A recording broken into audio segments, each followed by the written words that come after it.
Welcome to the channel. Today, we're exploring some unbelievable story. Stay tuned and let's dive in. When the fishes in my life initially developed, they were so subtle and easy to overlook that I didn't give them any consideration. I was too busy, too caught up in the daily grind, to notice the tiny adjustments under the surface. At first, everything appeared doable. I had a pattern that kept me grounded: job, relationships, and tiny objectives that helped each day pass. Cracks, no matter how slight, tend to develop slowly. My carefully planned existence began to disintegrate, piece by piece. It wasn't an explosion or a startling occurrence that knocked everything off track. It was the gradual accumulation of innumerable little decisions, each of which added a little more weight until the burden became too great to carry. I assured myself that everything was good. I was moving ahead, dealing with challenges as they arose, certain that if I continued going, things would finally improve. However, life has a way of proving you incorrect. You believe you have control, that you can outwit the chaos by preparing ahead and being focused. However, life does not care about your plans. It has its own rhythm and will alter unexpectedly, leaving you feeling imbalanced and uneasy. I did not detect the turning point at first. It creeped up on me gradually, like a distant storm on the horizon, hardly a danger until it's right over your head. At work, I was barely getting by, but I made it through the day. At home, everything seemed normal, if a touch tense, but nothing that couldn't be rectified. I thought I had time. I believed I could sort it all out before everything came apart. But the fact was that everything was already coming apart. I just hadn't recognized it yet. Every choice I made, every step I took, pushed me farther away from the life I imagined I was creating. Then, one day, the fissures opened wide, and all I'd created collapsed around me. There was not a single instance that I could point to as the explanation. It wasn't about one fight, one stupid judgment, or one individual. It was all of it. A lifetime of apparently little decisions had finally caught up with me. And now I'm standing among the wreckage, wondering how I didn't see it coming. How had I been so oblivious to the impending collapse of all I believed I knew? Looking back, everything is apparent today. The indicators were all there, but I was too preoccupied with my own goals, too focused on the next step, to see that the ground underneath me was already collapsing. And when the autumn eventually arrived, I was unprepared. The life I believed I had built, the career, the marriage, the feeling of security, was gone, leaving me with nothing but doubts and the calm understanding that I had let it all slide away without my knowledge. When I think about how it all began, I can't identify a certain time. It was a sequence of modest, apparently insignificant decisions that grew into something far greater. One day, I was just living my life, going to work, and dealing with the daily grind. Then everything started to unravel, slowly at first, but eventually my whole world came apart. There was no one person or event to blame. It was a combination of circumstances, my own actions, and, I suppose, destiny. At the time, I had no idea how much those choices would affect my destiny. I just went through the motions, addressing one issue after another, convinced myself that the next step would be better. My career, marriage, and social life all seemed doable until they weren't. Looking back, I see how foolish such thinking was. Everything was a ticking bomb ready to detonate, and when it did, I was left standing in the wreckage, trying to figure out how I got here. Sophia hesitated at the entrance, her eyes finding mine with a kind grin. "See you tomorrow, Nathan," she said. "Certainly," I said. She kissed my cheek tenderly, her scent lingering as she whirled and moved down the corridor.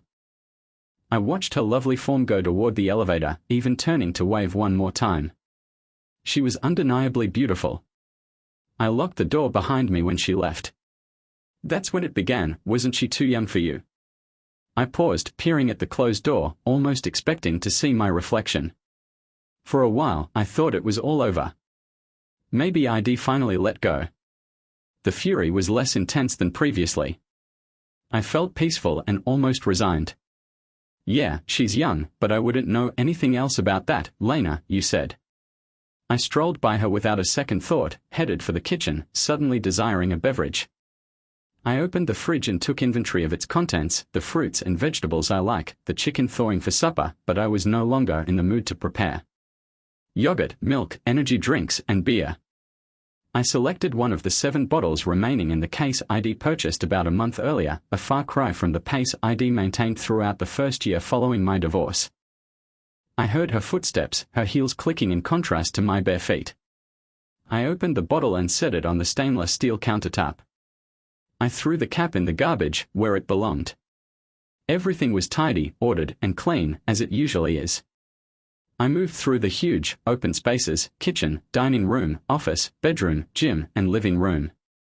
The furnishings were all high-end, yet nothing matched. The living area was no exception, with 2 stiff black leather seats on one side, divided by a metal and table and a crystal lamp, and a chocolate leather sofa facing the big 60-inch TV, accompanied by a glass-topped coffee table. But my favorite item was the recliner, plush brown leather, large enough for my 64 body, comfy enough to sleep in. Nothing matched, but everything had a story. Everything fit except for her. Are you not even going to offer me a drink? Lena's voice shocked me back to reality. It was the first time I truly looked at her. She'd turned up unexpectedly. It was the first time I'd seen her in 8 years. I was honest enough to acknowledge she looked good, even beautiful, but she always did. It was her other traits that I had problem with. I do not want you to believe your presence is welcome. You are not my guest. If you want something, go find it yourself, I replied. She spun on her heels and headed to the kitchen.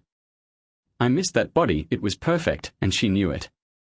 That's why she often wore skirts that practically screamed, "Yeah, I know you're looking."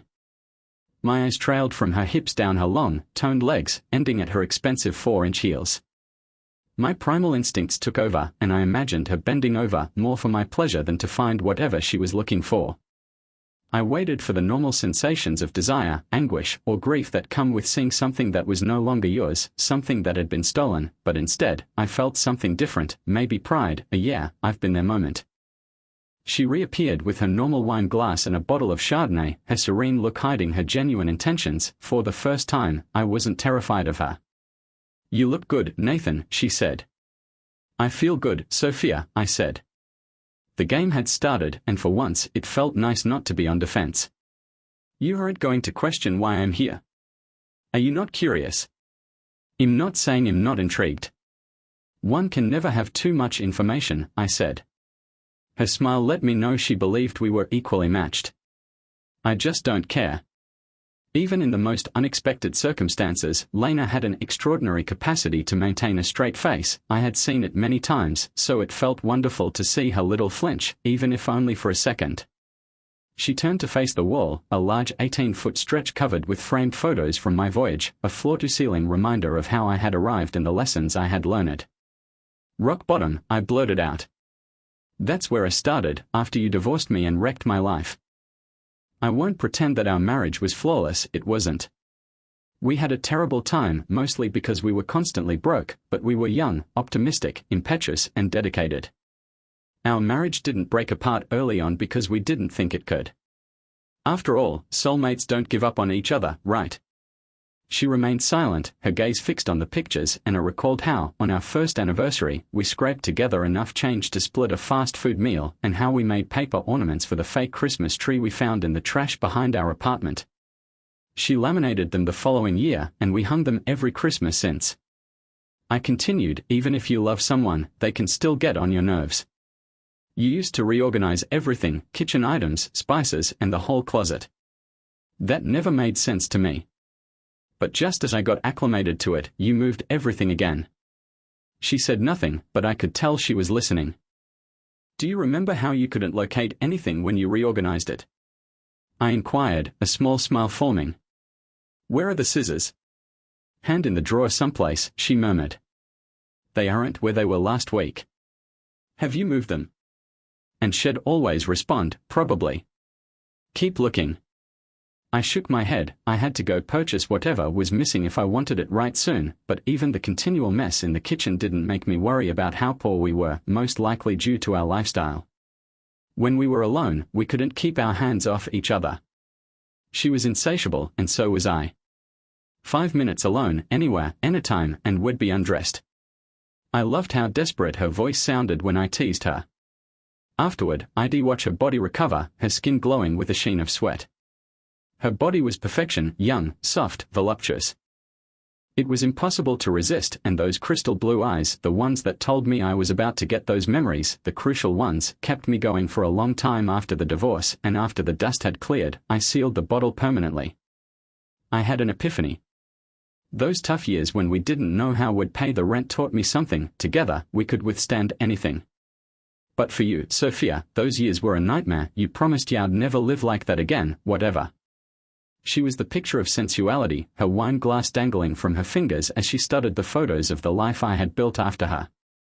I could tell she was thinking about the places we had always wanted to visit together, places I ended up seeing on my own. So you really went to all those places? Sophia inquired quietly.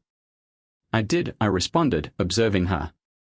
She was attempting to predict my next move, but the fact was that I didn't have one. You've changed. I doubt that, I said, and am positive I haven't. I'm the same person I've always been, just more me and less you. She grinned, but I could see she was straining to hold it together. You never would have said something like that to me before. Life is full of things we want to say but don't, I said. We become lost in the stillness or lose the person we should have been. I spent a long time looking for answers, and I realized that sometimes we attempt to be the person we believe we are until someone shows us the reality in the mirror. Some of us can manage it better than others. Maybe, she said quietly, her grin fading. What's different now? There is nothing left for you to steal from me, Sophia. We're no longer linked, therefore you can't damage me. She opened her lips to say something, but the knot in her throat stopped her. For a minute, I wanted to think she was really impacted, but I knew better. I want you to make it stop, she eventually murmured. I didn't start it. But you could end it. I'm not sure that's true, I said, my voice firm and level. If it was, I'm not sure I would. Do you like this? She inquired, her voice faint and empty. Not very. I'm not interested in being reminded that the person I loved the most in the world turned out to be a lying, cheating. I hesitated, watching her face tighten. Which? My words struck harder than I intended, and I saw it in her eyes for the first time. I had hurt her. She remained there calmly, contemplating what I had said, but I had learnt a vital lesson: never interrupt your adversary while they are making a mistake. Sun Tzu, Napoleon. I was completely unprepared for the devastation she unleashed on me during our first battle. I wasn't ready this time either, but at least now I wasn't alone. The rumors had started months ago, and people whispered everywhere I went that the economy was crumbling, that any job was worth gold, and that layoffs were on the way. Walking the manufacturing plant floor was bad enough, with people stopping to ask if I'd seen the list, but what I faced at home was much worse. Sophia was nearly frantic, asking me every day if I'd heard anything, if I still had a job, if I was sure, what the plan was, and what we'd do. I didn't have a plan, and I didn't think I needed one. My boss was a good guy, and he looked me in the eye and told me not to worry, so I didn't. It would have been fine if he had been the one making the final decisions, but others got involved, and if there were warning signs, I missed them. In hindsight, I noticed some things too late. Our lives had slowed down, and I thought it was stress. I wasn't in the mood like I used to be, and I figured it was my fault. My boss was shocked when he told me that the man with the best team, production, and quality ratings was being laid off, but Sophia was not surprised. Unfortunately, that wasn't the only long-term commitment that was about to crash and burn. In those last few weeks, she was even more of a Susie homemaker, never letting me leave a room without saying she loved me, most likely to cover her guilt. She was the perfect wife, giving me loving touches and kisses, making sure I was fed, and keeping the house clean. Then I was served. My severance package was supposed to last months, but I had to choose between fighting for custody of my daughter and surviving. I chose to fight, but I was outmatched by lawyers, psychologists, and judges. When I returned home from waiting in line for company-provided outplacement services, the locks had been changed, my clothes had been boxed up in the driveway, and another copy of the restraining order had been neatly placed on top. The final blow came when I had one last desperate thought: if I could just talk to Emily face to face, she'd listen. At 9 years old, she was old enough to say she loved me and wanted to see me, that we were like two peas in a pod. So I stood behind the bushes, staring at what used to be my home, hoping to catch a glimpse of her. That's when I saw them for the first time, Sophia, Emily, and the company's vice president of operations. He was the son of the company's founder, a womanizer, an arrogant idiot, and one of the worst business managers I'd ever seen, but his father was respected, and everyone was loyal to him. My life was in ruins and I was nobody, they all said. He was an odd-looking guy, 10 years older than me, with a developing stomach, a huge financial account, and my ready-made family. I confess that my description was distorted by my loathing. He wasn't disfigured or anything, but all I saw was ugliness. That night, I drank my first genuine drink, not my first ever, but the first one I took to relieve my pain, and it lasted a year. It might have lasted forever, but I saw her one more time. I was wandering the streets, disheveled, unshaven, in dirty clothes, with a stench that followed me wherever I went. I was only a few weeks from being homeless, if you could call my decaying studio apartment in a near-condemned pre-war building a home. She was coming out of a downtown boutique, bags weighing her down as she searched her designer purse for the keys to her luxury SUV. I must have scared her, and I know I did. She was frozen for a moment, unsure whether to protect her things or her body, and the drunken haze that shielded me from reality meant she was not in danger from me. It took me far too long to recognize her, but her shocked "oh my God" and the way she covered her mouth before speeding away finally registered. I was looking for the bottle opener because I had stolen a beer from a convenience store, and Sophia had rearranged the kitchen for no apparent reason. I couldn't find it, so I broke a bottle and dumped almost all of the drawers on the floor, but there was no Sophia, and the opener was right where I had left it, where it should have been. I stopped drinking that day and left town the following with a bag with everything I owned, just under $50. It wasn't hard to stop. I wasn't addicted to alcohol. I was a shattered man, hiding in a bottle and failing terribly. Is everything an inspirational quote with you now? Lena inquired. Yes. Not always. Not everything is inspiring. Sometimes things are just a reminder of where we've been. What the hell, Nathan? What does that even mean? I have no clue what it means to you, but honestly, I have no interest in explaining what anything means to me, especially to you. The first time I wandered for 20 months, I walked, hitched, and occasionally took a bus, and I worked random jobs until I had enough cash to move on. Money was tight, but I was fully aware of my surroundings. I set up camp wherever I ended up. There was always somewhere to sleep, shower, and grab a meal. I indulged in anything interesting I found at used bookstores, buying a dozen books for the price of one movie ticket. So I read. I wrote down whatever I wanted to remember. I talked to people and mostly listened. People enjoy talking, and I was a good listener. I bought a used digital camera from a pawn shop and took pictures to remember the places I'd been, the people I'd met, and later, in my journey, the things that inspired me. A pharmacy would transfer my pictures from the memory card to a CD once a month for about $5. After a year and a half, I settled in a small dusty town in the middle of the country. I got my first full-time job since the divorce, working in a warehouse at a fertilizer manufacturing plant.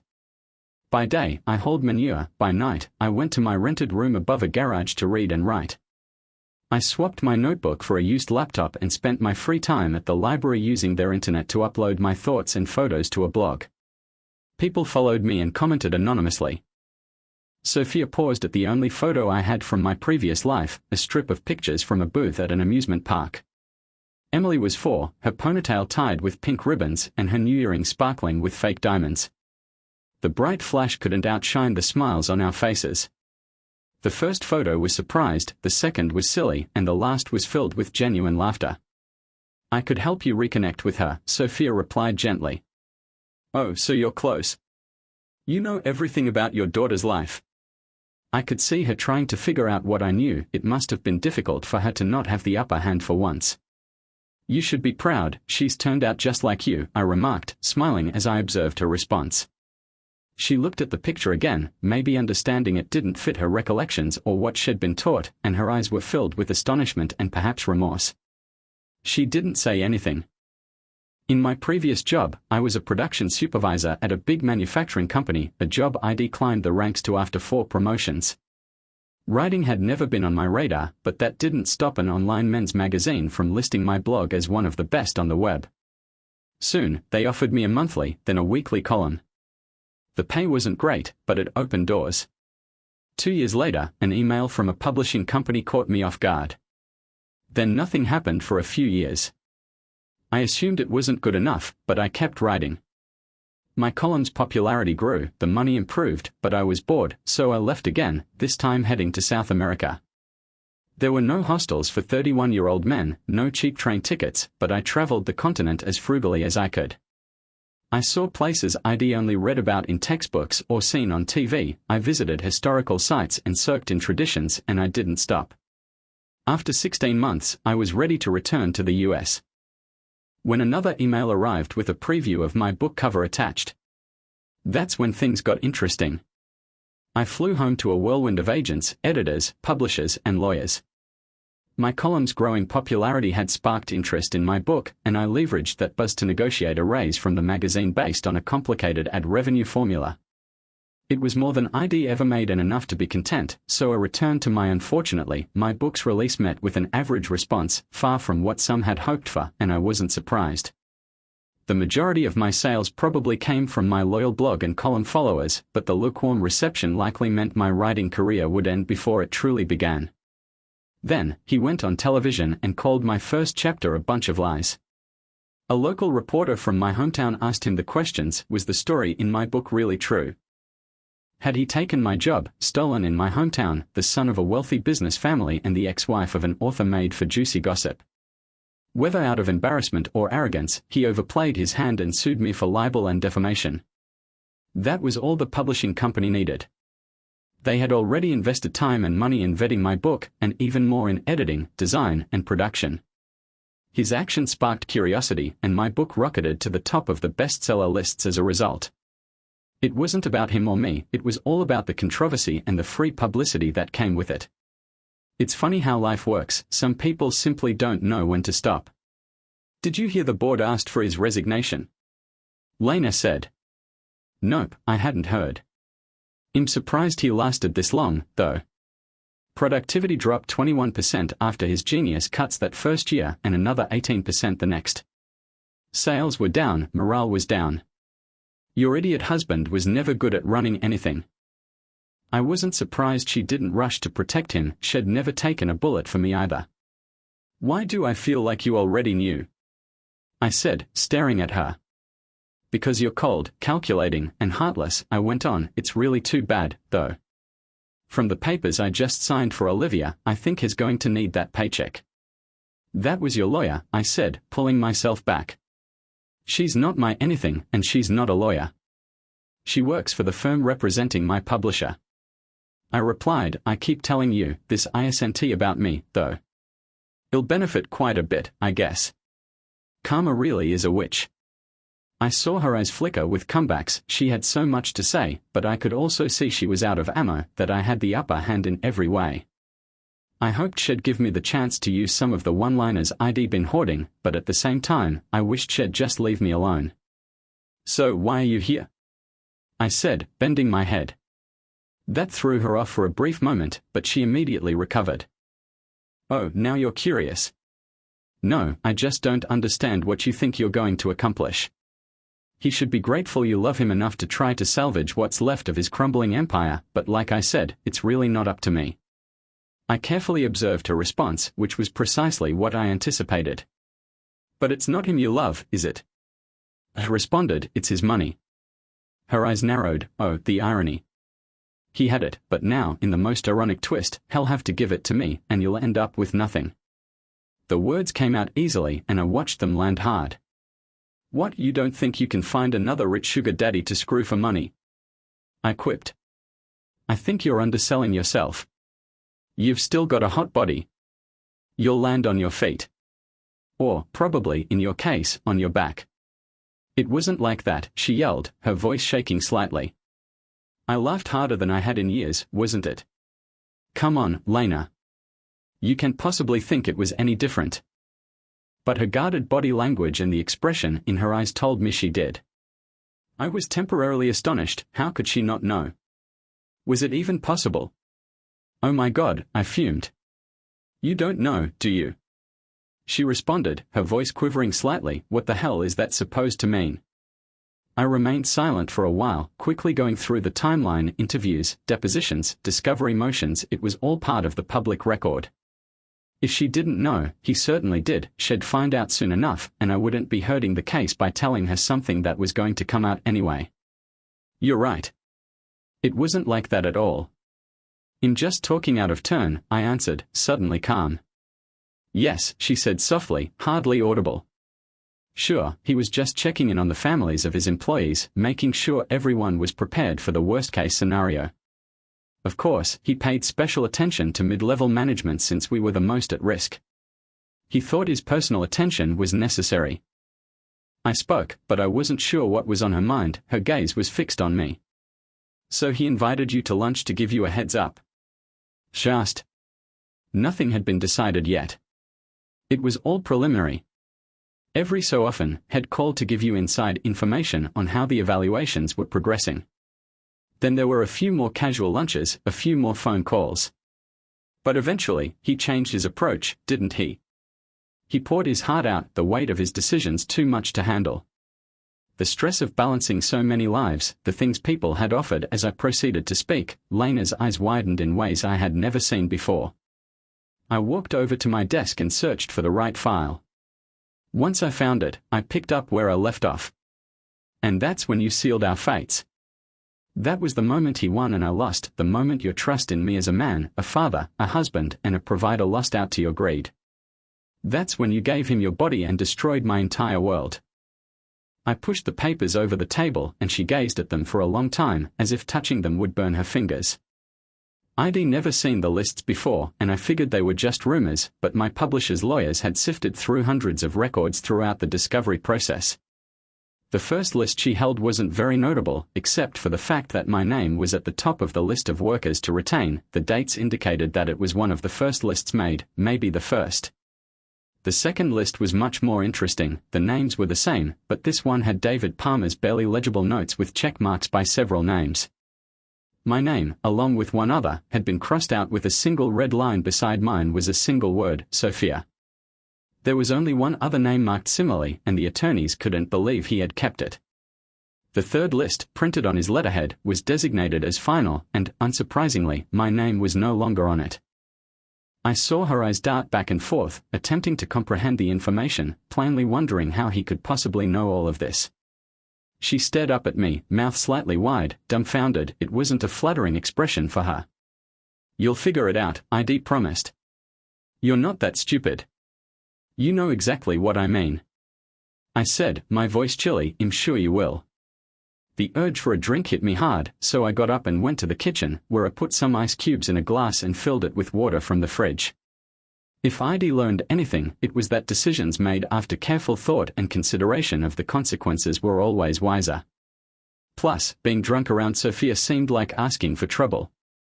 I believe Zed is one of the most beautiful, natural, and wholesome things that money can buy, I said, citing Steve Martin as I returned to the room. Since we're being so open, I am curious about one thing, I responded. Did you ever love me? Sophia had been staring at the documents for nearly 20 minutes. Her grip tightened and her hands began to shake, but after a few minutes, her expression became completely stoic again. She hadn't said anything, so I decided to break the silence. Apparently, she had no intention of answering my question, as she briefly met my gaze before quickly looking away. I would have paid more attention to her, but I couldn't wrap my head around why she was even in my loft. Sure, I had questions and wanted answers, but I couldn't go there yet because her sudden appearance just didn't add up. I'd been on the other side of the table before, armed solely with righteousness, and had been crushed, so although I might have been dubbed a hypocrite, I didn't start this, and I was content to go along for the ride. I was lost in these thoughts when I looked back at Sophia. She was as beautiful as ever, and I smiled, realizing I'd been right all along. I had told her for years that she'd only get more stunning with age, and I honestly couldn't figure out why she dressed up for me. She looked like she was ready for a night out, or more accurately, a night on the prowl. Holy crap, I muttered, my voice harder than I meant. He sent you here. Even after all these years of self-reflection and rebuffing, Sophia's abandonment of me had seemed impossible to imagine. I don't think I'd ever seen her so angry. In fact, I don't think I'd ever seen her truly angry at all. Even during our worst arguments when we were married, she had never shown rage, disappointed, sure, annoyed, definitely, scared, more than I realized at the time. He must have been desperate, I said, seeing her look. The Sharks estimated that the judge would award around $7 million in damages, despite the fact that my book was considered property with a valuation and his lawsuit had been frivolous. They had a mountain of evidence proving that he and his lawyer knew it, so it seemed like a game in which whoever spewed the best nonsense would win. He had sent her to stop me in a last desperate effort to safeguard what genuinely important to him, money, and he needed a wife and family to keep up appearances. Sophia looked up but did not respond. I knew she had no idea what I was talking about, and I had to admire his ability to keep her in the dark. I had never been able to hide even the smallest secret from her. Guilt would have eaten me alive. I guess conscience wasn't one of David Palmer's concerns.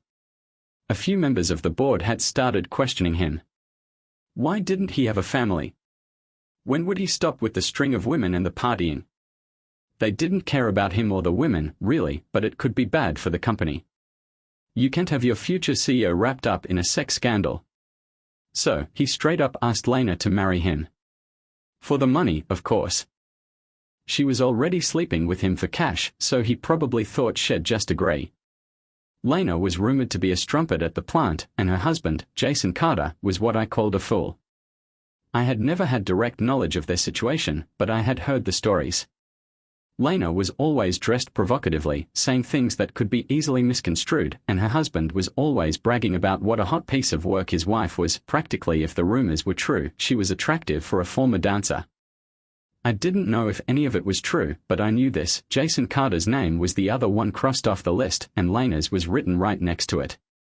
Simon mysteriously disappeared right after he was fired, though I always thought she was just a ditzy, bleached blonde. She wasn't.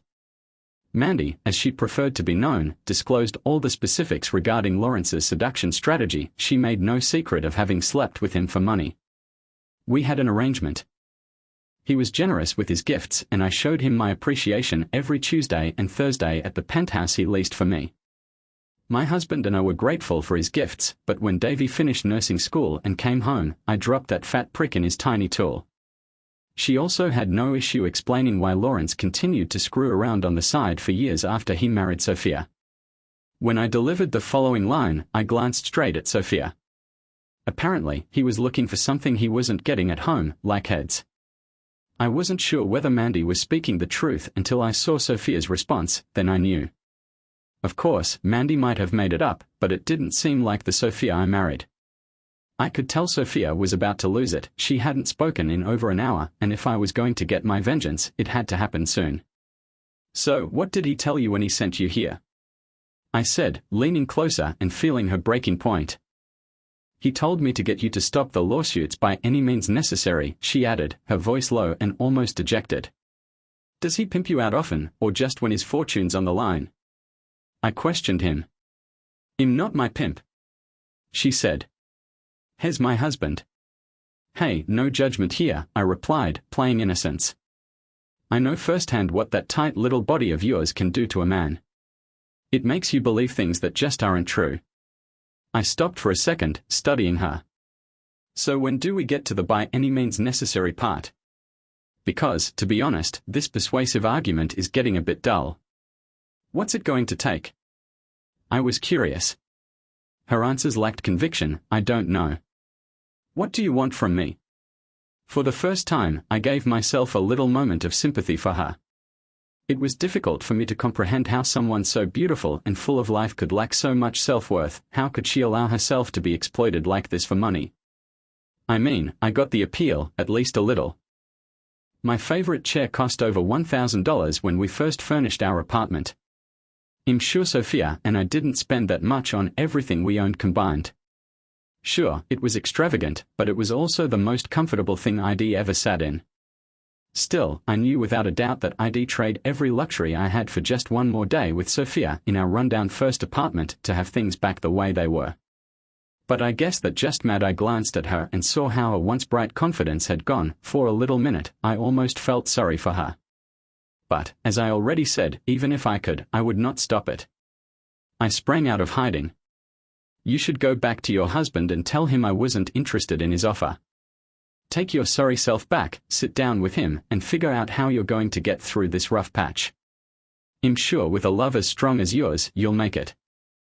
I observed her intently, my eyes lingering on her lips, which I used to like kissing, her silk top showing the delicate, possibly costly undergarments underneath. It took all my strength not to sleep with her. After all, soulmates never give up on one another, right? I waited for a tear, but it never came.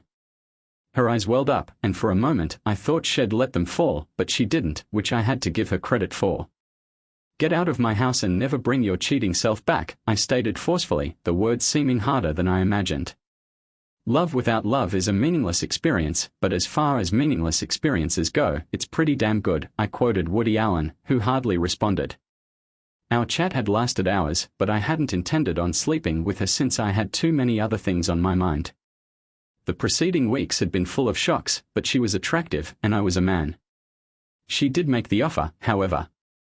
"What's a girl got to do to get a refill around here?" she remarked, disturbing the stillness once more. I grabbed her glass and refilled it with her preferred wine before returning it to the bottle and placing it beside her. "I read your book twice," she continued, her tone more serious. I would have reacted with something clever or a sincere thank you if I hadn't been distracted by the image in front of me. I would have found the words if I hadn't been bemoaning that I missed the moment when her blouse vanished. Fortunately, I arrived just in time to witness her slide out of her skirt, and I couldn't help but wonder whether all of my excursions and self-discovery had improved my bedtime performance. "I've been told I'm fairly impressive," I smirked. "Oh, I don't doubt it," she said, her voice seductive, like if nothing between us had ever changed. We made love, and I dropped into her, tired, her fingertips softly tracing my spine, bringing me out of my post-bliss daze. "Jesus Christ, Nathan, your ex was an idiot," she said. "Oh, Olivia, you say the sweetest things," I said, smiling lazily as I laid next her. "The best revenge is to live on and prove yourself," I whispered, paraphrasing Eddie Vedder, but my words were lost in the afterglow. Olivia remained with me every night for the next 4 months as the litigation played out in probate court. We had sex like newlyweds the whole time, but she constantly reminded me that no matter how amazing the sex was, she would be returning to Chicago once the lawsuits were completed. I didn't blame her. Sharks like her, fresh out of law school, don't stick around in the shallow end, no matter how often they hook up with you, but the time we spent together was incredible. The first night she was at my penthouse, explaining the latest lawsuit, one from my daughter suing me to protect her inheritance. I can't say I didn't notice Sophia was upset when she left that night, but I figured she was upset with me, maybe because I turned her down or took what she felt she deserved. I was mistaken. I can't imagine what it was like for him.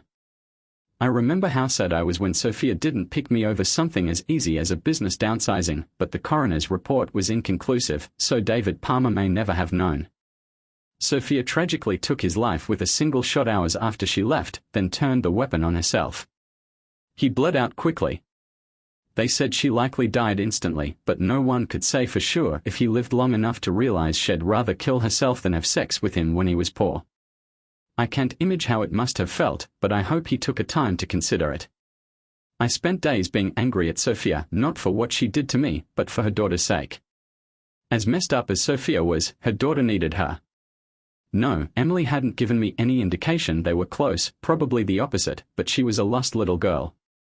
The one time she came to see me, she didn't remember me, not the real me, at least. I thought she'd be old enough to recall, but memories get replaced by lies when you hear them enough. She didn't. She was bitter at Sophia's funeral, which I understood. Unfortunately, months later, I was still her number one enemy, with no hope of changing her mind. When the ruling came down and her inheritance was effectively lost, she stormed out of the courtroom, barely avoiding a contempt charge for her profanity-filled tirade. That was the last time I saw her, and I don't have much hope of seeing her again. I had hoped that our bond would be as fragile as the one between her mother and me, but maybe fathers and daughters are different. Maybe the Hansons didn't completely poison her against me, and maybe, one day, she'll realize she can always count on her father. Or maybe she'll find her way in life. Perhaps she'll meet her soulmate, someone who will never give up on her. As I reflect on everything, I realize that life isn't a neatly packaged experience with a predictable ending. It's messy and complicated, but it's also full of moments that define who we are, even if we don't realize it at the time. This story has been a series of choices, some small and some monumental, that have shaped everything I am now. I used to believe that the collapse of my marriage, career, and sense of identity was something that happened to me, but now I see it differently. It's not about what happens to us, it's about what we do in response. I've made mistakes, but I've also learned to accept responsibility for them, which I didn't realize at the time. We all have the ability to rebuild, even when it feels like the ground is crumbling beneath us. Sophia was not the villain in my story, neither was David Palmer. They were just people, flawed and broken, who shared a genuine bond with me, and part of me will always wonder if we could have made it. But I've learned that love isn't enough to overcome betrayal or the gradual erosion of trust. In the end, greed and pride drove them both down, and the irony is that I've come out of this mess stronger, whilst they've been devastated by it. Olivia, well, she was never going to stay, but she gave me something I didn't realize I needed, a reminder that there's more out there for me. Her presence was a fleeting comfort, and perhaps that's all it was meant to be. He'll never forget those months we spent together, but I'm not naive enough to believe she was anything more than a temporary balm for old wounds. I've traveled the world, seen things most people only dream of, and found something resembling closure, not with Sophia, Mark, or even my daughter, but with myself. That's where the real journey ends. Looking back, I see that the path that led me here wasn't a straight line, it twisted and turned through heartache, loss, discovery, and eventually, peace. I don't expect Emily to return to my life, she's young, angry, and has her own demons to face. But if she does, I'll be there, ready to tell her the truth if she's willing to hear it. Until then, I'll keep living, writing, and proving that the best revenge isn't about tearing someone down, but about rising up. Rising from nothing. And I did rise from the ashes of a life I thought I'd lost, and I've created something new, something powerful. Perhaps that's the lesson I needed to learn all along, that no matter how far we fall, there's always a way back, you just have to be prepared to fight for it. So, what's next? I'm not sure, but for the first time in a long time, I'm not terrified of the unknown, because I've been through the worst of it and come out unscathed, if not better, and that's something no one can ever take away from me. Thank you for watching. Do you believe redemption is possible after all of these choices? Let me know in the comments, and remember to like and subscribe.